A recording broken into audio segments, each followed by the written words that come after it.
함께 말씀 보시겠습니다. 이사야 40장. 구약성경 1016쪽에 있는 이사야 40장 27절에서 31절까지의 말씀. 여호와를 앙망하는 자에 대해서 말씀을 드리려고 합니다. 27절 제가 읽고 한 구절씩 교독해 보도록 하겠습니다. 이사야 40장 27절부터 끝절 31절까지의 말씀입니다. 야곱아 어찌하여 내가 말하며 이스라엘아 내가 이르기를 내 길은 여호와께 숨겨졌으며 내 송사는 내 하나님에게서 벗어난다 하느냐. 너는 알지 못하였느냐 듣지 못하였느냐. 영원하신 하나님 여호와 땅끝까지 창조하신 이는 피곤하지 않으시며 곤비하지 않으시며 명철이 한이 없으시며 피곤한 자에게는 능력을 주시며 무능한 자에게는 힘을 더하시나니 소년이라도 피곤하며 곤비하며 장정이라도 넘어지며 쓰러지되 31절 같이 읽겠습니다. 오직 여호와를 앙망하는 자는 새 힘을 얻으리니 독수리가 날개치며 올라감 같을 것이요 다른 박질하여도 곤비하지 아니하겠고 걸어가도 피곤하지 아니하리로다. 아멘. 주님의 크신 위로와 평안이 여러분에게 함께 하시기를 축원합니다. 지난주 비도 많이 와서 수해를 겪은 가정들도 있는데 여러분 혹시 가정에 어려움을 겪었으면 꼭 교회로 연락 주시고 내일은 또 태풍의 영향권까지 들어가서 내일부터 또 비가 많이 온다고 하니까 안전에 만전을 기하시고 특히 연로하신 분들은 외출 삼가하시고 여러분 주변 정리 잘하시고 건강관리 잘 해주시기를 바랍니다.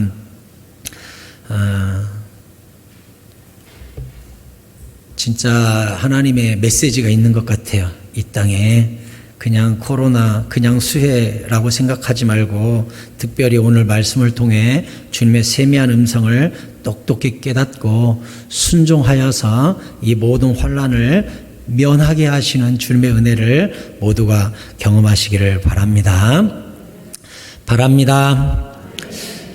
자, 사람은 누구나 지치지요. 뭐가 지속되면 사람이 지치게 되어 있습니다. 같은 일을 반복하거나 바라는 소망하는 일들이 계속 이루어지지 않으면 포기하거나 또한 때로는 끝까지 전진해서 성공하는 사람도 있죠. 어쩌면 인생에서 성공과 실패는 끝까지 가느냐 중도에 포기하느냐에 따라서 달라지는 게 아닌가 싶기도 해요. 신앙생활도 마찬가지입니다. 주님 앞에 끝까지 기도해서 응답받는 사람이 있는가 하면 도중에 아닌가 봐 하고 포기하는 사람도 있다는 것이죠. 오늘 배경은 이렇습니다. 이스라엘 백성들이 바벨론 포로로 끌려갔습니다. 끌려갔는데 자그마치 70년이나 포로로 끌려갔죠. 제가 성경 주석서를 쭉 보니까 이스라엘 예루살렘에서 바벨론까지 직선거리로는 몇백 킬로라고 하는데 그 당시 길로 가면 더 꼬불꼬불하게 가잖아요. 길로 가면 1500킬로라고 그래요. 1500킬로. 그러니까 이 포로들이 1500킬로를 걸어서 끌려갔으니 얼마나 머나먼 나라로 끌려갔습니까?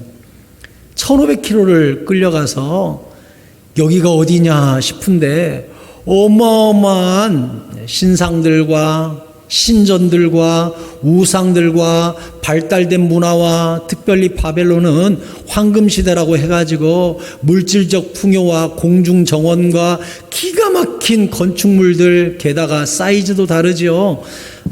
120도나 있다 그랬어요. 그러니까 도가 120개예요. 엄청난 대제국에 끌려갔습니다. 끌려갔는데 끌려간 포로들이 자녀들한테 그러는 거죠.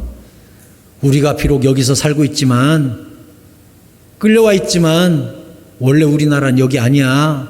예루살렘이라는 곳, 이스라엘이라는 곳 있는데 거기 시온산이 있고 옛날 솔로몬 왕이 세운 어마어마한 성전도 있었단다. 자녀들한테 쭉 이야기를 하는 거예요. 자녀들은 그런 곳이 있었구나. 그런 곳이 있었구나. 원래 우리 고향 땅이 있구나. 고향에는 멋있는 성전이 있었구나. 성벽이 있었구나. 물어보겠죠. 근데 아빠, 근데 엄마, 우리 왜 여기 있어? 근데 왜 하나님이 우리 안 지켜줬어? 뭐라고 하겠어요? 우리가 우상을 섬겼거든. 우리가 하나님을 안 섬겼거든. 우리가 하나님을 배신했거든. 하나님이 화나서 이렇게 우리를 이곳에 끌려오게 했단다. 근데 하나님은 언젠가 우리를 그곳에 돌려보내실 거야. 그러니까 자녀들이 그렇군요. 소망 가운데 커요. 문제는 70년이에요. 70년째 해방이 안 돼요. 누군가는 포로로 태어나서 포로로 죽었습니다. 그러니 이들 마음속에 절망이 오죠. 우리 할아버지가 말씀해 주던 그 하나님, 우리 엄마가 이야기해 주던 그 하나님, 전설 속의 하나님, 추억 속의 하나님, 그랬다더라의 하나님, 이렇게 머릿속에 고착화가 됩니다. 점점 소망이 사라지고 절망이 가슴속에 자리 잡게 됩니다. 여러분, 한국교회 1970년대를 비롯해서 90년대까지 어마어마한 성령의 바람이 불었었습니다. 저 고등학교 때만 해도 이런 말이 있었어요. 텐트 치고 십자가만 그려도 사람이 모인다 그랬습니다. 텐트 치고 십자가만 그려놔도 사람들이 예배하세 모였고, 우리 동네에 교회가 없습니다. 교회 세우기 운동이 전국에 퍼졌었습니다. 우리가 지금 우리 자녀 세대한테 할머니가 말이야 처녀였을 때, 할머니가 젊었을 때 한국교회 이랬었어. 기도원마다 사람이 넘쳤고, 산마다 사람들이 산기도했고, 새벽 예배 때 사람들이 넘쳤고, 텐트만 쳐도 사람이 모였단다. 우리 자녀들이 뭐라고 생각하겠어요? 전설이에요. 옛날 이야기예요. 우리 것이 아니에요. 포로기에 붙잡혀 있는 이스라엘 백성도 똑같은 절망과 현실이라는 벽 앞에 소망이 사라지고 있어요. 그래서 뭐라고 해요? 하나님이 우리를 안 쳐다보시나 봐. 우리 기도는 귀 기울이지 않으시나 봐. 우리 억울함은 제껴놨나 봐. 내 목소리는 하늘 보좌에 상달되지 않나 봐. 여러분, 저는 이 코로나 사태 금방 끝날 줄 알았습니다. 기도하면서 하나님, 두어 달 지나면 지나가겠죠? 한 서너 달 지나가면 지나가겠죠? 기도하고 이 땅 고쳐달라고 회개도 하고 울고 부르짖어도 보았습니다. 이렇게 여름 행사가 사라지고 아직도 주일 오후 예배를 열지 못하는 현실과 모든 소모임이 사라진 이 시대, 언제나 점심 식사를 우리 성도들과 함께 할 수 있을지 너무 안타깝습니다. 하나님, 언제나 이루어 주시렵니까? 기도하지만 마음 한켠 저 깊은 곳에는 절망도 함께 있습니다. 혹 올해가 가도록 성도들하고 점심 식사 한번 못하게 되는 거 아니야? 코로나가 내년까지 이어지는 거 아니야? 저 마음속에 안타까운 절망의 생각이 아울러 존재하고 있습니다. 아니, 기도하면 하나님이 땅을 고쳐주신다고 했잖아. 하나님이 우리가 기도하면 응답하신다 그랬잖아. 나는 그렇게 설교하는 목사잖아. 하나님, 우리 교회, 이 땅의 교회, 이 도시와 이 나라에 코로나를 거두시고 이 땅을 회복시켜 주십시오. 기도해요. 하지만 우리의 모든 기도가 즉시에 응답되는 건 아니죠. 주님의 때가 있어요. 계속 유보되기도 하고 하나님이 가장 정확하다고 하는 그때 응답되게 돼 있거든요. 근데 우린 그걸 몰라요. 그러니 조급하고 때로는 원망하고, 때로는 포기하고, 때로는 실수도 하고, 때로는 나의 방법을 선택하기도 하죠. 김소월 시인의 식구 중에 불러도 대답 없는 이름이여 라는 식구가 있죠. 우리도 예수 믿다 보면 그런 경험할 때 있잖아요. 불러도 대답 없는 하나님, 부르짖어도 일하지 않으시는 하나님 경험할 때 우리 있잖아요. 하물며 70년 동안 주의 해방을 기다렸던 이스라엘이겠습니까? 그들도 하나님은 내 기도 안 들으시나 봐 라고 생각하게 되겠죠. 그래서 하나님이 27절에서 이렇게 말씀하십니다. 야곱아, 야곱은 이스라엘의 바뀌기 전 이름이잖아요. 옛 이름으로 부르시는 이유가 뭐겠어요? 이스라엘의 연약함 때문이에요. 이스라엘이 하나님과 싸워 이겼다라고 이스라엘의 이름을 받았는데, 여기에서 이스라엘아 그러면 승리의 이름이겠죠. 근데 여기서 뭐라고 부르고 있어요? 야곱아.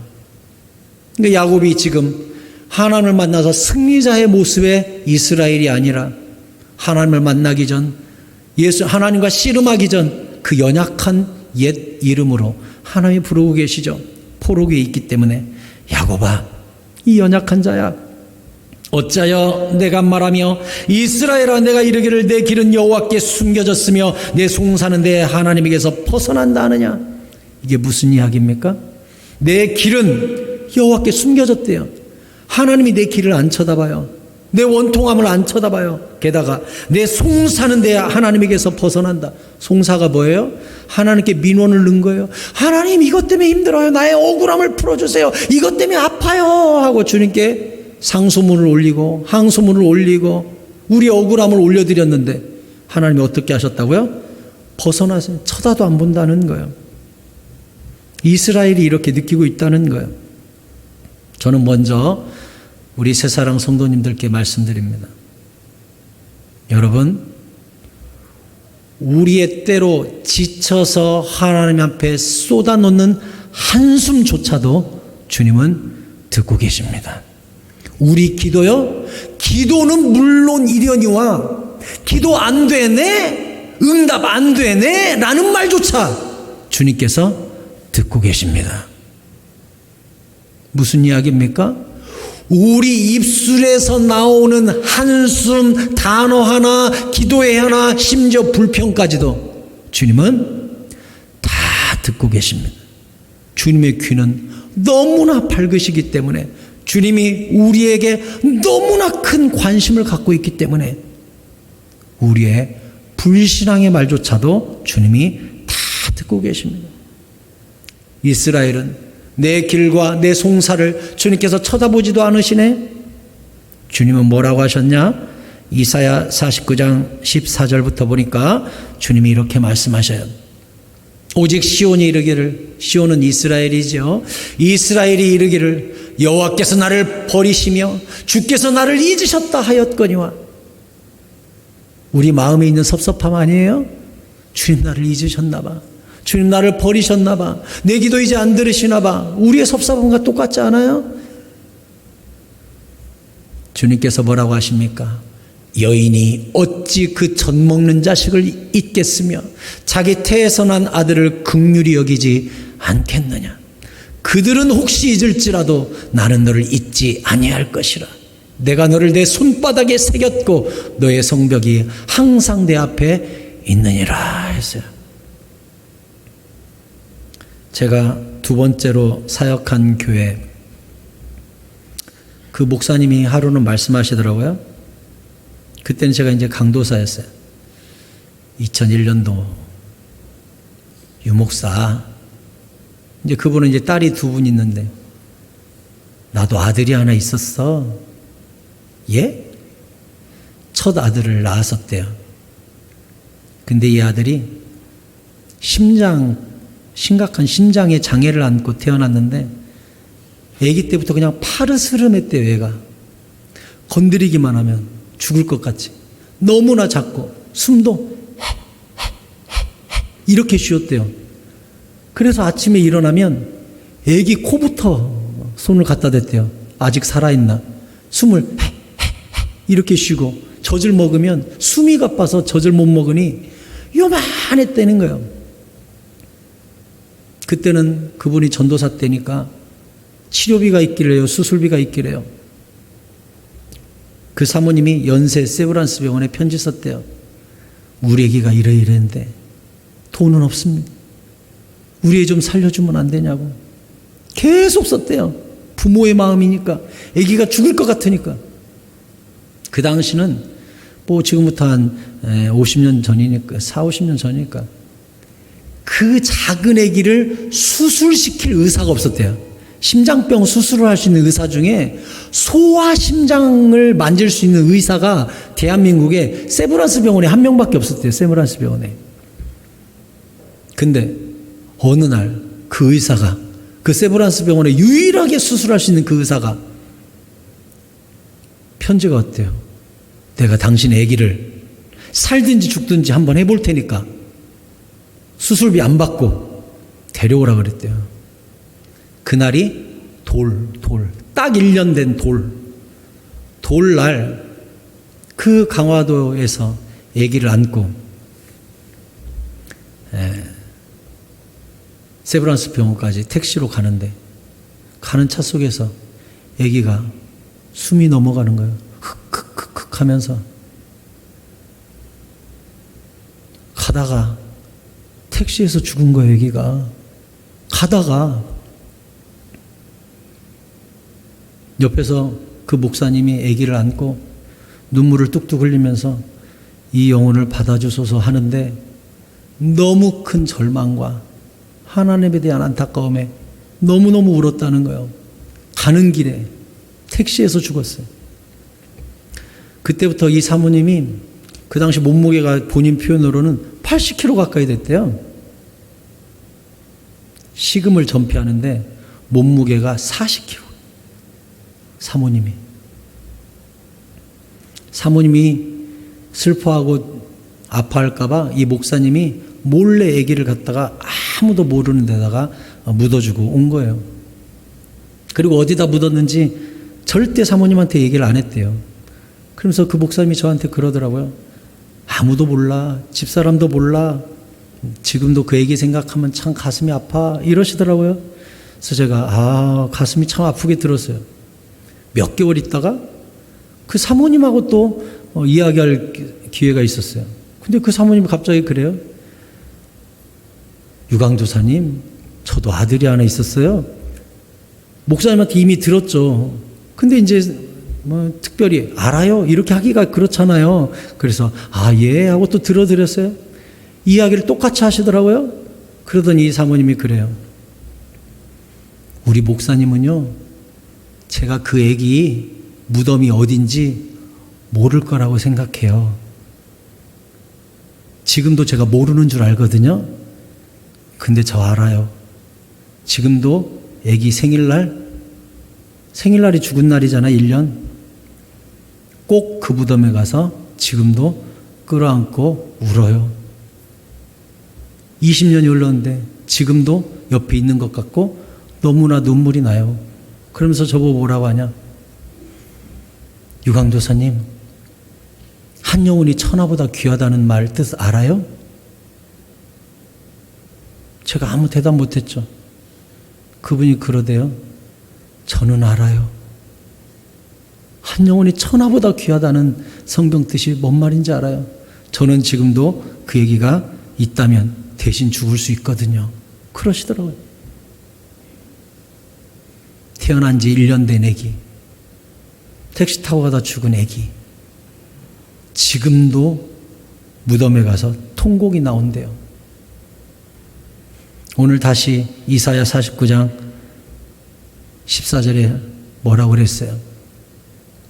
여인이 어찌 그 젖 먹는 자식을 잊겠으며 자기 태선한 아들을 긍휼히 여기지 않겠냐. 그들은 혹시 잊어먹는다 할지라도 나는 너를 절대 잊어버리지 않는다 말씀하셨어요. 우리 하나님이 우리를 사랑하시는 사랑은 이 세상에서 가장 위대한 사랑이라고 이야기하는 모성애조차 뛰어넘는 사랑임을 기억하시기 바랍니다. 얼마나 우리를 사랑하셨으면 자기 독생자 예수 그리스도를 십자가에 죽이면서까지 우리를 선택하셨겠습니까? 하나님 우리 기도 안 들으신다고요? 하나님 멀리 계신다고요? 하나님이 내 기도 제껴놨다고요? 아니요, 절대 그런 일은 없습니다. 하나님은 우리를 지금도 선명하게 기억하시고 우리의 모든 기도 제목을 절대적으로 기억하고 계십니다. 우리는 지금 코로나로 인하여 아프고 수해로 인하여 아파요.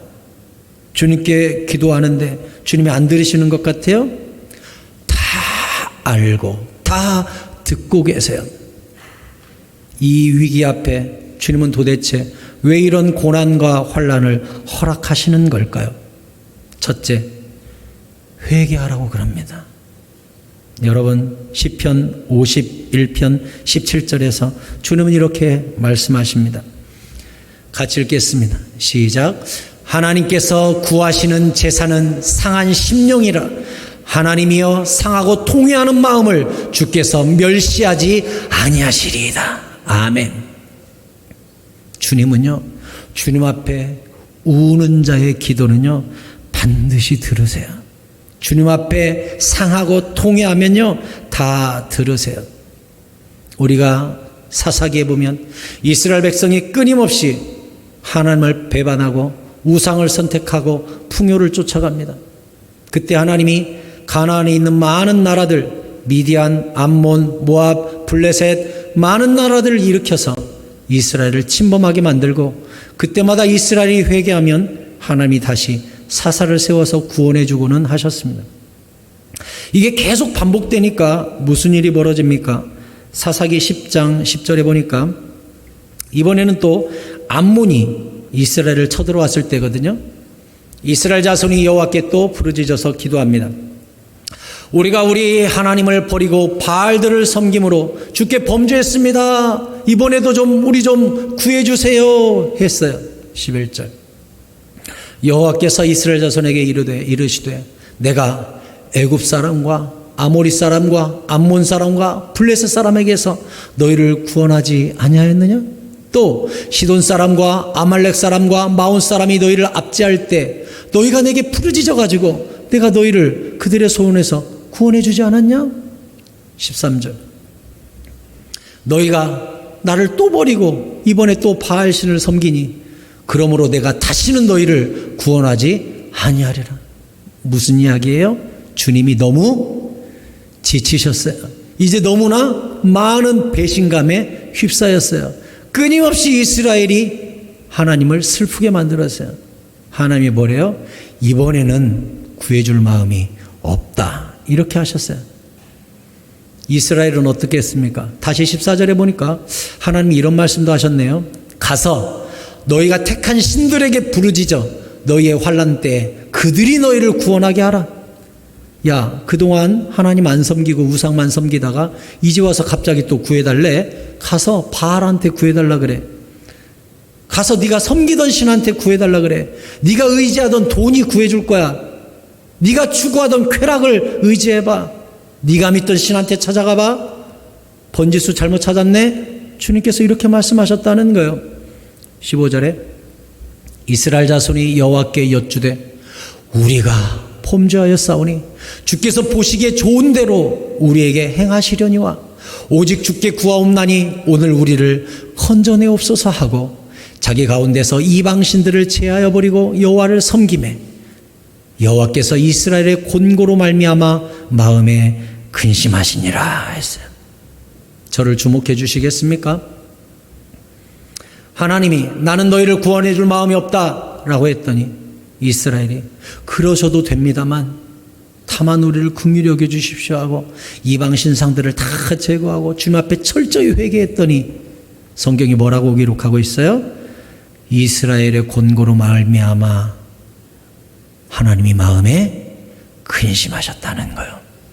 여러분, 회개는 여호와 하나님을 나의 문제와 연결시키게 만들고 나의 눈물이 주님의 눈물이 되게끔 연결시키는 능력이 있다는 것을 믿으시기 바랍니다. 회개하는 사람은 놀라운 일을 경험하게 되는데 하나님이 나의 문제 때문에 근심하게 되는 역사가 생긴다는 거예요. 얼마나 놀라워요. 참된 회개는 모든 회복의 출발임을 기억하시기 바랍니다. 기억하시기 바랍니다.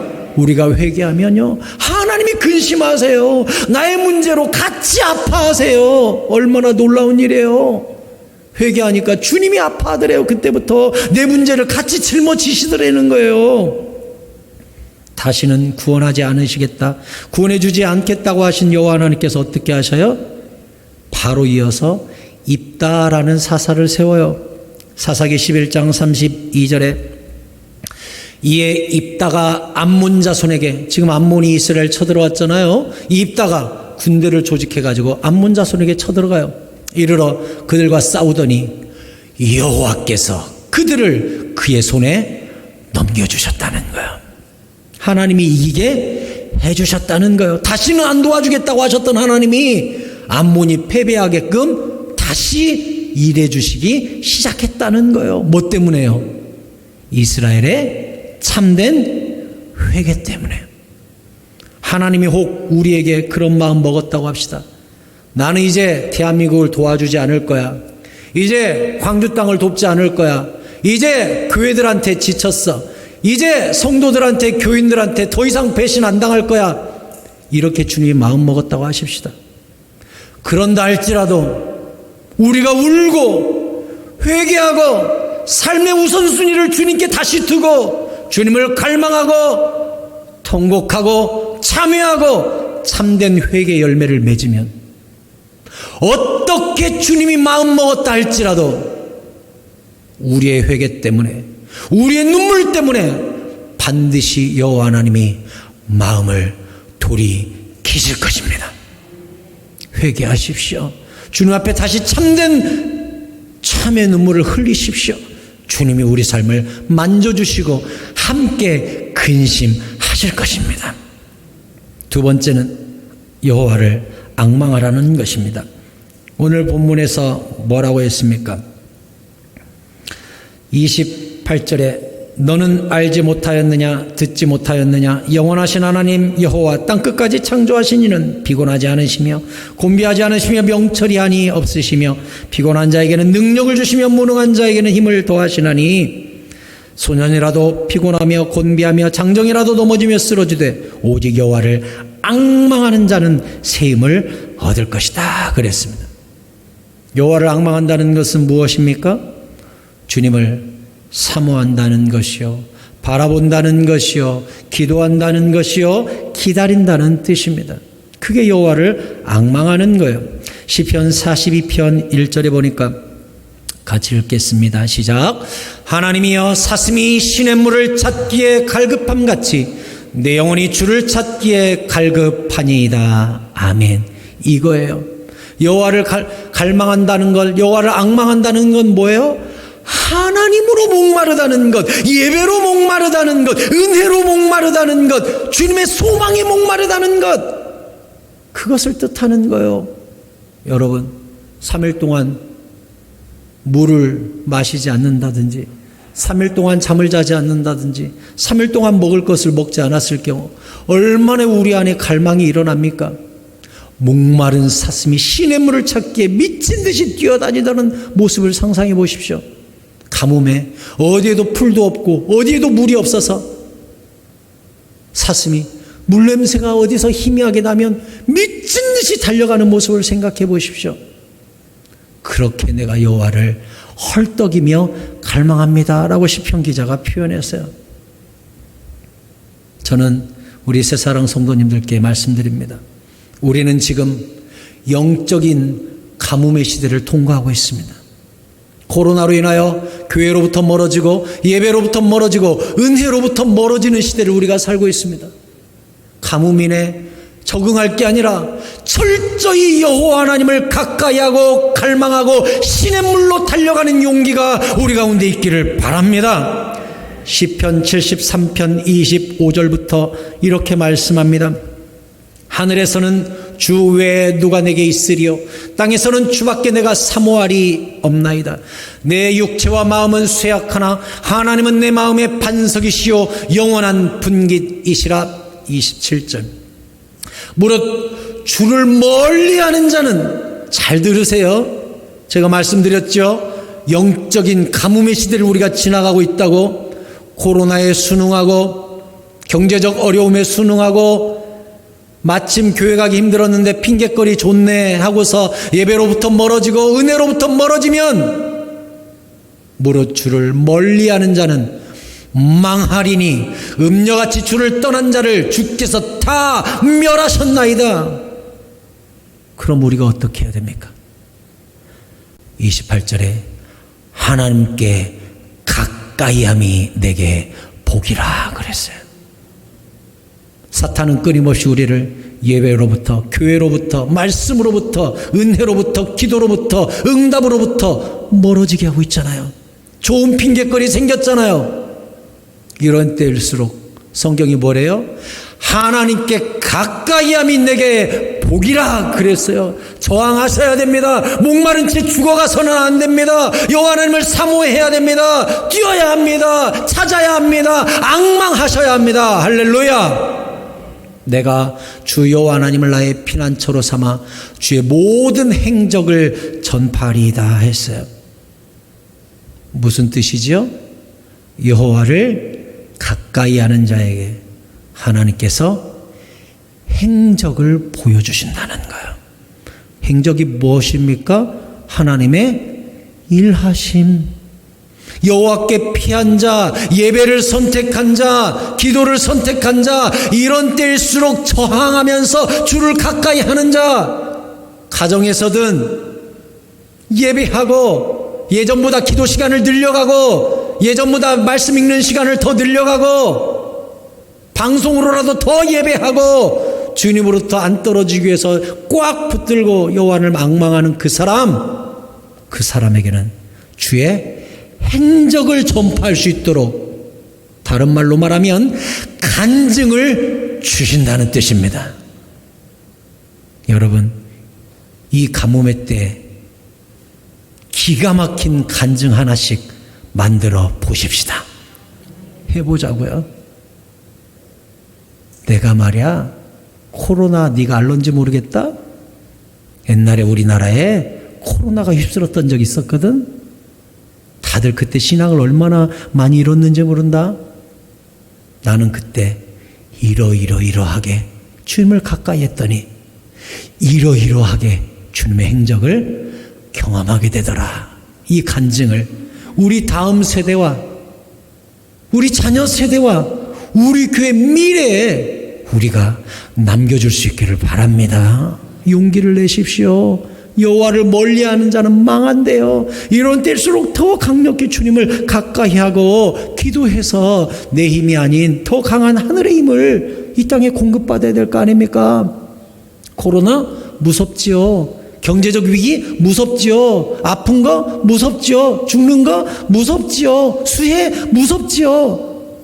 우리가 어떻게 해야 돼요? 시편 142편 6절에서 말씀합니다. 같이 읽을까요? 시작.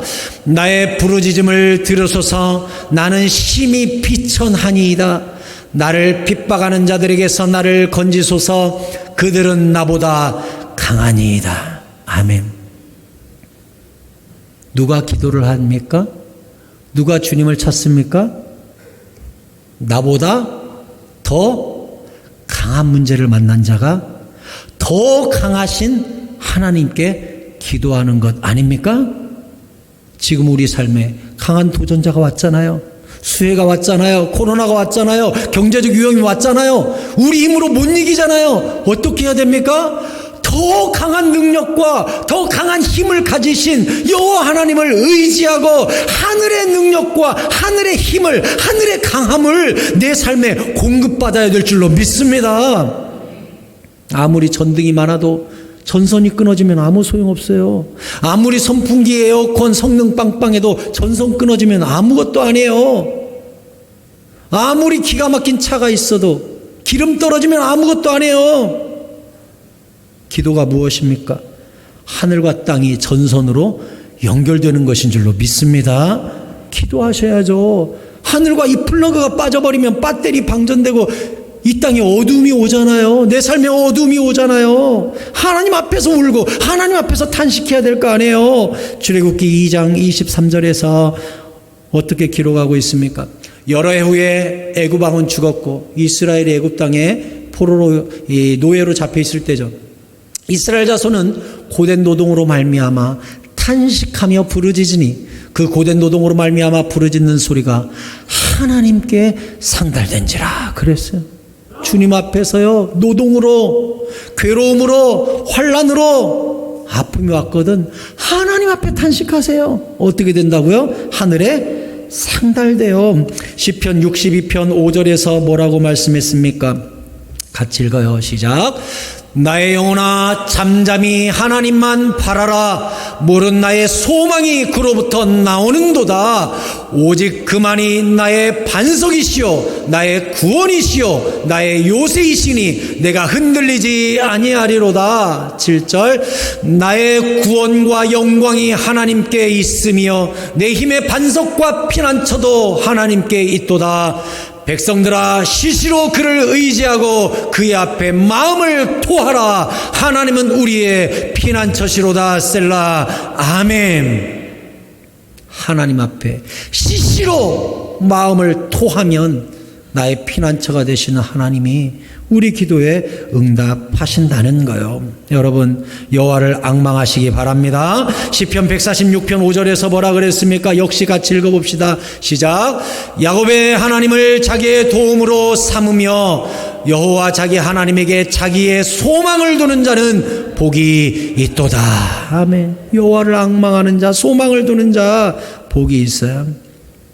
세 번째, 주와 함께 날아오르십시오. 하나님을 망망하고 주님께 기도하는 자에게는 하나님이 날아오르게 해주세요. 아멘. 시편 34편 10절에서 이렇게 말씀하십니다. 같이 읽겠습니다. 젊은 사자는 궁핍하여 줄일지라도 여호와를 찾는 자는 모든 좋은 것에 부족함이 없으리로다. 아멘. 젊은 사자는 누구예요? 내 이빨과 내 발톱과 나의 힘과 나의 근육과 나의 능력을 의지하는 사람, 내 것을 의지하는 사람 굶어요. 굶주려요. 실패해요. 하지만 여호와를 앙망하고 찾는 자, 그 사람은 모든 좋은 것에 부족함이 없게 돼요. 왜냐? 주님은 나의 필요를 다 아시고 나보다 강하시기 때문에 그래요. 강한 문제를 만났습니까? 강하신 하나님과 날아오르시기를 바랍니다. 시편 35편 10절 역시 나보다 강한 자를 만났을 때 어떤 일이 일어나는지 읽겠습니다. 내 모든 뼈가 이르기를 여호와와 같은 이가 누구냐? 그는 가난한 자를 그보다 강한 자에게서 건지시고 가난하고 궁핍한 자를 노력하는 자에게서 건지시는 이라 하리로다. 아멘. 이 구절의 핵심은 무엇입니까? 하나님은 나보다 강한 자보다 더 강하신 분, 나의 문제보다 더 크신 분, 이런 뜻 아닙니까? 이사야 41장 10절에서 주님과 우리가 어떻게 날아올라야 될지 가르쳐 줍니다. 역시 같이 읽겠습니다. 시작. 두려워하지 말라. 내가 너와 함께함이라. 놀라지 말라. 나는 내 하나님이 됨이라. 내가 너를 굳세게 하리라. 참으로 너를 도와주리라. 참으로 나의 의로운 오른손으로 너를 붙들리라. 아멘. 여기에서 얼마나 은혜로운지 몰라요. 무슨 뜻이에요? 주님과 내가 다 1인칭으로 나오잖아요. 내가 너희와도 아니에요. 내가 너희 무리와도 아니에요. 내가 너와 함께하고 나는 내 하나님이 되고 나는 너를 굳세게 하고 너를 도와주고 나의 의로운 오른손으로 너를 붙들어 주겠다고 하나님의 관심 오직 나에게 있다는 것을 가르쳐 줍니다. 하나님은요, 내가 새사랑교회 성도들과 함께하리라가 아니라 내가 너와 함께하리라 말씀하여 주십니다. 여러분 용기를 내시기 바랍니다. 주님은 나에게만 관심 갖고 계세요. 세상에 나 하나밖에 없는 것처럼 그렇게 나를 돌보아 주셔요. 말씀을 맺겠습니다. 주머니에 있는 동전 하나를 꺼내어서 내 눈 가까이 대면 동전밖에 안 보이죠. 세상이 다 가려집니다. 동전이 큽니까? 태양이 큽니까? 태양이 훨씬 크죠. 근데요, 동전이 더 클 수도 있습니다. 왜요? 내 눈에 갖다 붙이면 태양보다 동전이 큽니다. 우리 고난도 마찬가지예요. 고난이 내게 딱 붙으면요, 하나님도 안 보이고 고난이 하나님보다 커 보여요. 어떻게 하면 주님의 태양이 우리에게 비추죠? 이 고난을 주님 앞에, 이 동전을 주님 앞에 내려놓고 주님 앞에 탄식하고 주님의 강함을 내 삶에 흡수하면 동전은 아무것도 아니요, 여호와 하나님의 은혜와 태양이 훨씬 크다는 것을 우리가 발견하게 되는 거예요. 욥기 23장 8절에서 욥이 이렇게 고백합니다. 그런데 내가 앞으로 가도 그가 아니 계시고 뒤로 가도 보이지 않고 그가 왼쪽에서 일하시나 만날 수도 없고 그가 오른쪽으로 돌이키시나 배울 수가 없어요. 왜요? 너무나 큰 고난이 동전처럼 눈에 딱 붙어 있으니까. 하지만 욥이 고백합니다. 그러나 내가 가는 길을 그가 아시나니 그가 나를 단련하신 후에는 내가 순금같이 되어 나오리라 했어요. 여러분, 주님이 이 모든 동전보다 크신 능력을 갖고 있다는 것을 알고 벗기면 결국 우리가 순금이 되어 나올 줄로 믿습니다. 예레미야 31장 읽고 마칠까 합니다. 예레미야 31장 10절 말씀부터 읽고 마칠게요. 이방들이여, 너희는 여호와의 말씀을 듣고 먼 섬에 전파하여 이르기를 이스라엘 흩으신 자가 그를 모으시고 목자가 그 양떼에게 행함같이 그를 지키시리로다. 코로나로 인하여 수해로 인하여 고난당하고 있는 이 땅을 다시 목자같이 주님이 품어주시기를 소원합니다. 여호와께서 야곱을 구원하시되 그들보다 강한 자의 손에서 속량하여 주시고 그들이 이제 이스라엘로 시온으로 돌아와서 그들이 와서 시온의 높은 곳에서, 시온은 성전이 있는 곳이잖아요, 회복이 되어서 시온의 높은 곳에서 찬송하면서 여호와의 복 곧 곡식과 새 포도주와 기름과 어린 양의 떼와 소의 떼를 얻고 크게 기뻐하리라. 아멘. 그 심령은 물된 동산 같겠고 다시는 근심이 없으리로다. 아멘. 이런 회복이 여러분 가운데 일어나기를 바랍니다. 13절. 그때에 처녀는 춤추며 즐거워하겠고 청년과 노인은 함께 즐거워하리니 내가 그들의 슬픔을 돌려서 즐겁게 하며 그들을 위로하여 그들의 근심으로부터 기쁨을 얻게 할 것임이라. 아멘입니까? 이러한 치유와 회복이 이 땅과 교회들 가운데 임하기를 축원합니다. 14절에 내가 기름으로 제사장들의 마음을 흡족하게 하며, 무슨 이야기예요? 그동안 시온에서, 예루살렘 성전에서 예배가 끊겼어요. 근데 포로들이 이제 다 돌아와서 다시 양과 소의 기름으로 하나님께 제사하니 제사장들이 그 주님께 올려드리는 기름으로 말미암아 마음이 흡족해졌다는 거예요. 저는 이 땅의 모든 교회, 코로나로 인하여 위축된 모든 제단이 활짝 열려서 여호와 하나님 앞에 올라가는 기름이 풍성해지는 날이 올 줄로 믿습니다. 기름으로 제사장들의 마음이 흡족하게 되고 내 복으로 내 백성을 만족하게 하리라. 여호와의 말씀이니라. 이 소망의 말씀이 우리의 믿음이 되어서 코로나도 지나가고 내일부터 또 많은 비가 온다는데 수해도 지나가고 우리의 근심이 바뀌어 기쁨이 되며 우리의 근심이 바뀌어 소망과 기쁨으로 거듭나는 주의 모든 성도들이 다 되시기를 예수 그리스도의 이름으로 축복합니다.